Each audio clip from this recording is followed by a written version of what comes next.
I'm Leslie Davison.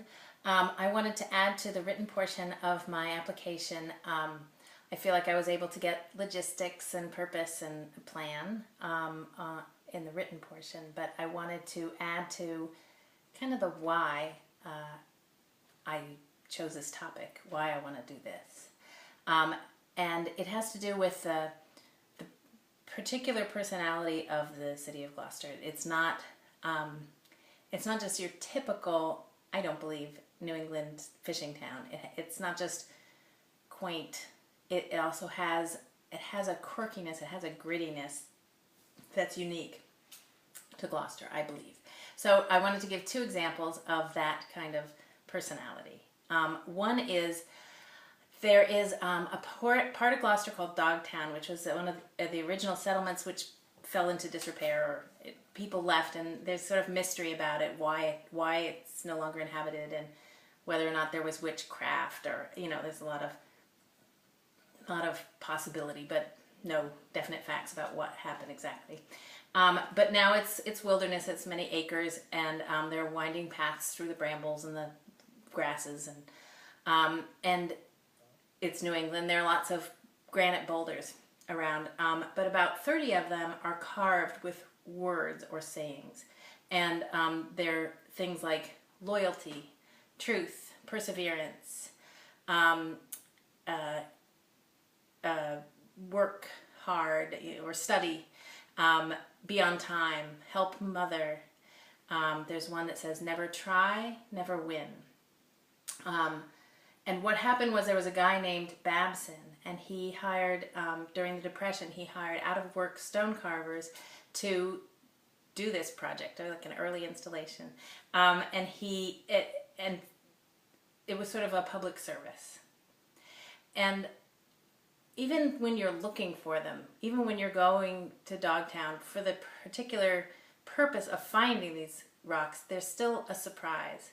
It's still magical to come across them. I would like my project to have a little bit of that flavor, right? That feeling of somebody would come across it and be surprised and say, what is this? What's it doing here?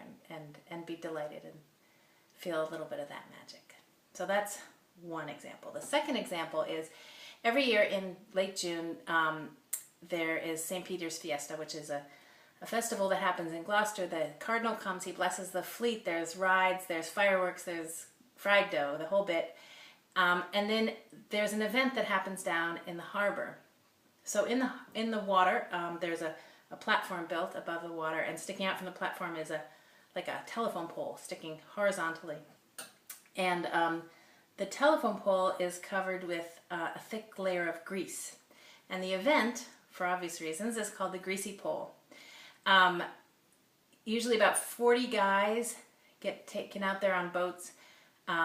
They wait on the platform. They're wearing superhero costumes, or they're dressed like cheerleaders, or whatever they choose their personality to be. And they try to walk to the end of the pole and grab a flag, the flag that's attached to the end of the pole. And they go one by one, they slip, they fall, they hit themselves on the pole, they fall into 15 feet or so into the frigid New England waters, and then they get back up and they do it again. And they go however many rounds it takes until one guy grabs the flag off the end of the pole, and they all dive in. They swim to shore. They're greasy, they're wet, they're bruised, and they lift the champion onto their shoulders. And he's marched around town. He is a hero. And what I love about this event, it's dangerous. It's a little bit horrifying sometimes to watch, but everybody's watching it. The beach is crowded. And what I love about it is they're willing. Those guys are willing. It is like the best part of a dare. And there's no reason for them to do it. It's no one's making money off it. It's just tradition, and it's willingness, and it's spirit. And I would like to try to capture that, because there's something so delightful and charming about it. So I hope I will get that opportunity. Thank you so much.